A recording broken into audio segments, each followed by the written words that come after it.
पहला क्या पूछा है उसने, पूर्ण संख्या।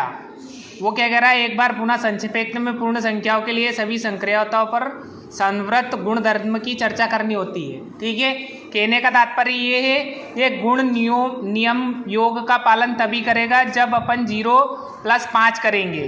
तो ये क्या बोल रहा है, वो एक पूर्ण संख्या है, मतलब 0 में कोई सी भी संख्या अपन जोड़ेंगे तो उसका पूर्ण गुणज आना चाहिए। जैसे 4 + 7 है, क्या यह एक पूर्ण संख्या है?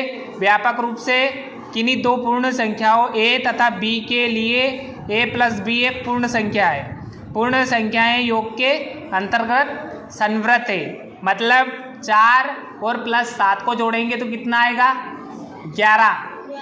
7 4 11 आएगा। 7 4 11 पूर्णतः विभाजित है क्या? नहीं है, तो वो योग संक्रियता का नियम का पालन नहीं करता है।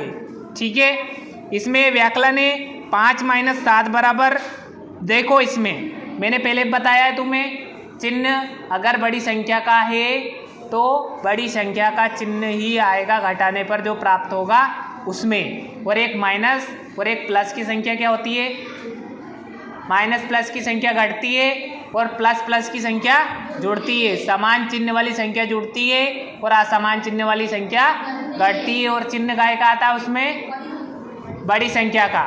तो यहाँ देखो 5 - 7 बराबर -2, जो कि एक पूर्ण संख्या नहीं है। -2 एक पूर्ण संख्या है क्या? नहीं है, क्योंकि वो काय में है, सीधा सीधा माइनस में है। ठीक है, तो पूर्ण संख्याएं व्याकलन के अंतर्गत संवृत नहीं है।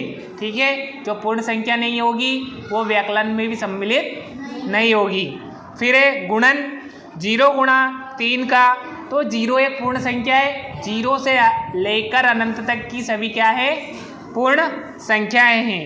3 × 7 क्या है, एक पूर्ण संख्या है। व्यापक रूप से यदि a तथा b कोई भी दोनों पूर्ण संख्याएं हैं तो उनका गुणनफल क्या होगा, a और b। a और b का गुणा करेंगे तो अपन a भी प्राप्त होगा।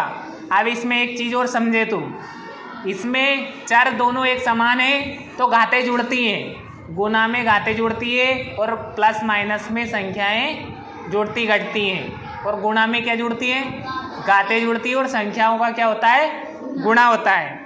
फिर आ गया अपना भाग, 5/8 बराबर 5/8। यह पूर्ण संख्या नहीं है, क्योंकि जो हमारा संख्या है 5 वो है अंश, और जो संख्या 8 है वो क्या है, हर। जबकि हर से अंश से बड़ा क्या है इस संख्याओं में, हर है, क्योंकि 8 बड़ा है 5 से, तो इसका विभाजित नहीं हो सकता है। अगर पूर्णता भाग चला जाता है तो वो क्या है, अपनी पूर्ण संख्या है, और उसमें किस में सम्मिलित कर सकते हैं हम, उसको संवृत में सम्मिलित कर सकते हैं। ये है संवृत। ठीक है, आगे बात समझ में सभी को।